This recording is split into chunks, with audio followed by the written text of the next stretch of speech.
বরকতের জন্য 6 নম্বর চাবি হলো সকালবেলায় খুব দ্রুততার সাথে রিজিক অন্বেষণের জন্য বের হওয়া। নবী করিম সাল্লাল্লাহু আলাইহি সাল্লাম দোয়া করেছেন, তিনি বলেছেন, বুরিকা লি উম্মতি ফি বুকুরিহা, আমার উম্মতের জন্য সকালের ভোরবেলার সময়টাতে বরকত দেয়া হয়েছে। আজকাল আমাদের জীবনে যে বরকত উঠে গেছে, কোনো কিছুতে কোনো বরকত নাই, এর একটা কারণ এটাও যে সকালের যে টাইমটা কাজের সময়, ওই টাইমটা আমরা ঘুমিয়ে থাকি। রাতে তাড়াতাড়ি ঘুমানো, সকালে তাড়াতাড়ি উঠা। ভোরবেলাতে আপনি যে কাজ করবেন ওই কাজে আল্লাহ তাআলা আপনাকে কল্যাণ দিবেন। আপনি ঘুমাবেন তো ঘুমের মধ্যে কল্যাণ হবে, অর্থাৎ আপনি অলস হবেন, ঘুমের মধ্যে বরকত হবে। ঘুম আরো বেশি ঘুমাবেন, অলসই থাকবেন আপনি। বরং একান্ত কোনো কারণে আপনি ঘুমিয়েছেন, অসুস্থ, সেটা ভিন্ন কথা, কিন্তু সচরাচর সাধারণ অভ্যাস হবে যে সকালবেলার টাইমটা আপনি আমলে যাবেন, কাজে যাবেন। আর বিশেষ করে 5 ওয়াক্ত নামাজের পরে যদি আপনি রুজির জন্য বের হন, আল্লাহ তাআলা বরকত দিবেন। কোরআন কারীমে আল্লাহ তাআলা বলেছেন, ফাইদা কুদিয়াতিস সালাহ ফান্তাশিরু ফিল আরদি ওয়াবতাগু মিন ফাদলিল্লাহ, নামাজ শেষ হয়ে গেলে দ্রুততার সাথে নামাজ শেষ হয়ে গেলে বের হয়ে পড়ো এবং আল্লাহর জমিনে ছড়িয়ে থাকা রিজিক অন্বেষণ করো।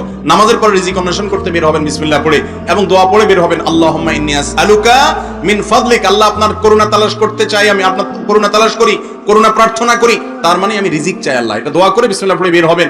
এরপরে যে কাজ করবেন ইনশাআল্লাহ আল্লাহ তাআলা কি দিবেন? বরকত দিবেন। বরকতের 7 নম্বর চাবি হলো ভাই নামাজ নিয়মিতভাবে পড়া। এটাকে আরো আগে আমরা তুলতে পারতাম, কিন্তু অন্যান্য আমলগুলোর পরে হাদিসে যেভাবে প্রত্যক্ষভাবে বরকতের দোয়ার কথা বলা হয়েছে, সেই জন্য এটাকে আমরা শেষে উল্লেখ করেছি। নামাজের মধ্যে আল্লাহ তাআলা বরকত রেখেছেন। কোরআন কারীমে আল্লাহ বলেছেন, ওয়া আমুর আহলাকা বিস-সালাত সালাতি ওয়াসতাবির আলাইহা হে রাসূল, আপনি মানুষ আপনার পরিবারকে নামাজে নির্দেশ করুন এবং এটার উপর অটল থাকুন। লা নাসআলুকা রিজকা, আপনার কাছে আমি রিজিক চাই না, নাহনু নারযুকুকা, বরং আমি আপনাকে রিজিক দেব নামাজ পড়লে নিয়মিত। ওয়াল আকিবাতু লিত-তাকওয়া, এবং শেষ পরিণাম হবে যার ভিতরে তাকওয়া আছে তার জন্য।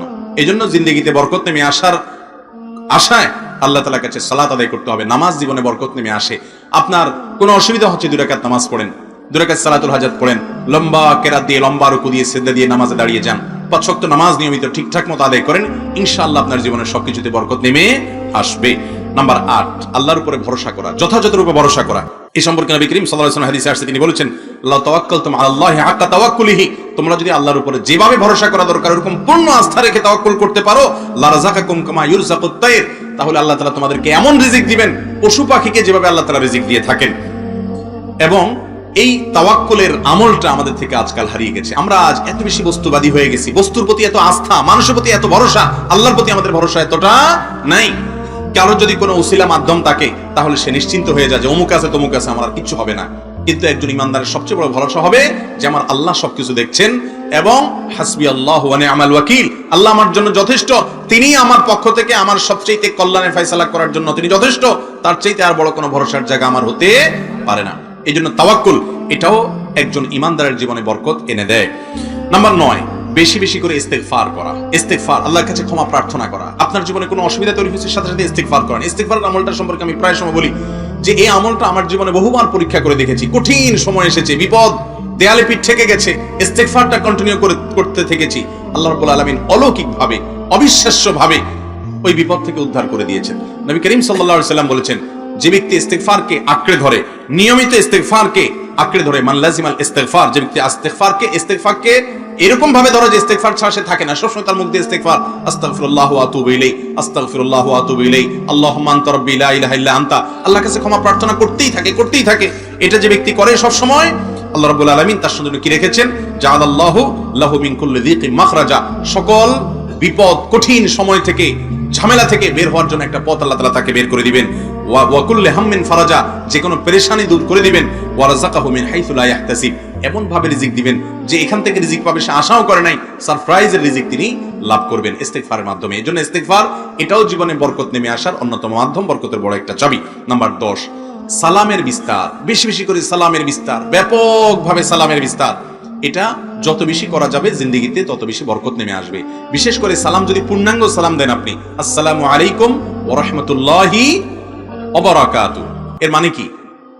আপনার প্রতি শান্তি বর্ষিত হোক এবং আল্লাহর রহমত বর্ষিত হোক এবং আল্লাহর বরকত আপনার উপরে নাজিল হোক। এটা আপনি কারোর জন্য দোয়া করলেন, তিনি আবার জবাবে আপনাকে পূর্ণাঙ্গভাবে ফেরত দিবেন। কারণ ইযা হুয়িতুম বিতাহিয়াতিন ফাহাইয়ু বিআহসানি মিনহা ওয়া রুদ্দুহা, আপনি ওয়া বারাকাতু বললে যিনি জবাব দিবেন তিনি কমপক্ষে ওয়া বারাকাতু পর্যন্ত বলাটা তার জন্য কি আবশ্যক, ওইটা তার জন্য জরুরি।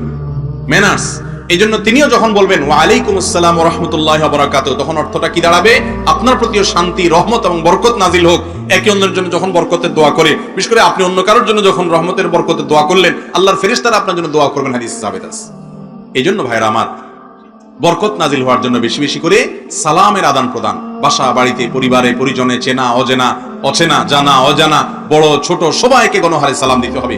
যেই ঘরে, যে অফিসে, যে কর্মস্থলে সালামের ব্যাপক প্রচলন হয় এবং একে অন্যের জন্য বরকতের দোয়া করতে থাকে, আল্লাহ রাব্বুল আলামিন সেখানে বরকত নাজিল করবেন ইনশাআল্লাহ। তাহলে বরকতের এই 10টা চাবি ব্যবহার করবো তো ইনশাআল্লাহ। এক নজর আবার বলে দিচ্ছি। নাম্বার 1, ঈমান এবং তাকওয়া চর্চা করা। প্রত্যেকটা কাজে আল্লাহর আদেশ আছে না নিষেধ আছে, এটা দেখে সেটা অনুযায়ী আমল করার চেষ্টা করা, তাকওয়া থাকা ঈমানের পাশাপাশি। নাম্বার 2, কোরআনে কারীমের তেলাওয়াত, বিশেষ করে বুঝে বুঝে কোরআন পড়ার চেষ্টা করা, আমল করার চেষ্টা করা। নাম্বার 3, প্রত্যেকটা ভালো কাজের শুরুতে বিসমিল্লাহ। প্রতিটা কাজের শুরুতে বিসমিল্লাহ ছাড়া কোনো কাজ হবে না। ছোট বড় কাজ যতবার করবেন, ফাইল খুলছেন বিসমিল্লাহ, বন্ধ করছেন বিসমিল্লাহ, কোনো কিছু দিচ্ছেন বিসমিল্লাহ, নিচ্ছেন বিসমিল্লাহ, সব ক্ষেত্রে বিসমিল্লাহ থাকবে এবং আল্লাহর স্মরণ থাকবে। নাম্বার 4, দান সাদকা। তৌফিক অনুযায়ী যত বেশি সাদকা করবেন জিন্দেগিতে বরকত আসবে ইনশাআল্লাহ। অভাব অনটন, চাকরি হচ্ছে না, পকেটে যা আছে, খাওয়ার টাকা থেকে কিছু টাকা গরিবকে দেন, ইনশাআল্লাহ আল্লাহ তাআলা কি দিবেন? বরকত দিবেন। কারণ আল্লাহ তাআলা না দিয়ে অনেক সময় পরীক্ষা নেন যে আপনি এই অবস্থায় কি করেন। 4 নম্বর বরকতের বড় আমল হলো আপনি যখন আত্মীয় স্বজন, 5 নম্বর বড় আমল হলো আত্মীয় স্বজনের সাথে সুসম্পর্ক বজায় রাখা, বিশেষ করে রক্ত সম্পর্কে আত্মীয় স্বজনের সাথে সুসম্পর্ক বজায় রাখা। 6 নম্বর বরকত নাজিল হওয়ার আমল হলো ভোরবেলায় কাজে বের হওয়া, সকালবেলা টাইমটা ঘুমিয়ে না থাকা। এবং 7 নম্বর বরকতের আমল হলো নামাজ ঠিকঠাক মতো পড়া। অভাব অনটন হলে, অসুবিধা তৈরি হলে 2 রাকাত নামাজ পড়তেই থাকা 2 রাকাত করে, আর 5 ওয়াক্ত নামাজ তো আছেই। 8 নম্বর বরকতের আমল হলো আল্লাহর উপর তাওয়াক্কুল করা যথাযথভাবে। 9 নম্বর হলো বেশি বেশি ইস্তিগফার করা। 10 নম্বর হলো বেশি বেশি সালামের ব্যাপক প্রচলন দেওয়া। এই 10টা আমল করবো তো ইনশাআল্লাহ। এই 10টাই যখন আপনি করার চেষ্টা করবেন, আপনার রুজি রুটি যাই হোক, সময় যতটুকু পান জীবনে বরকত পাবেন। অনেক বড় বড় মনীষী আছেন ইসলামের ইতিহাসে, হায়াত পেয়েছেন অল্প। আব্দুল হাই লখনবী রহমতুল্লাহ আলাইহি মনে হয় 30-35 বছর বেঁচেছেন। এবং আর অনেক বড় বড় মনীষী আছে ইসলামের ইতিহাসে যারা 30-32-35 বছর বেঁচেছেন। সাহাবীদের মধ্যে অনেক সাহাবী আছেন মাত্র রাসূল আকরাম সাল্লাল্লাহু আলাইহি ওয়াসাল্লামের সোহবত পেয়েছেন অল্প কয়েকদিন। আবু হুরায়রা রাদিয়াল্লাহু তাআলার কথাই বলেন, ইসলাম গ্রহণ করেছেন কত সালে? তিনি ইসলাম গ্রহণ করার পর তিনি নবী করিম সাল্লাল্লাহু আলাইহি ওয়াসাল্লামের সাহচর্য পেয়েছেন 3 বা 4 বছর সম্ভবত। এই মাত্র 3-4 বছর সময়ের মধ্যে এত পরিমাণ হাদিস সংরক্ষণ করেছেন, অনেকে 10 বছর থেকেও সেটা লাভ করতে পারেন নাই। এটাকে বলে জীবনে বরকত, অল্প সময় অনেক বেশি হওয়া। আল্লাহ তাআলা আমাদের সবার জীবনে সার্বিকভাবে যেন আমরা বরকত লাভ করতে পারি সেই তৌফিক দান করুন। হাদা ওয়া সাল্লি ওয়া সাল্লিম আলা নবিয়িনা মুহাম্মদ ওয়া জাযাকুমুল্লাহু খায়রা।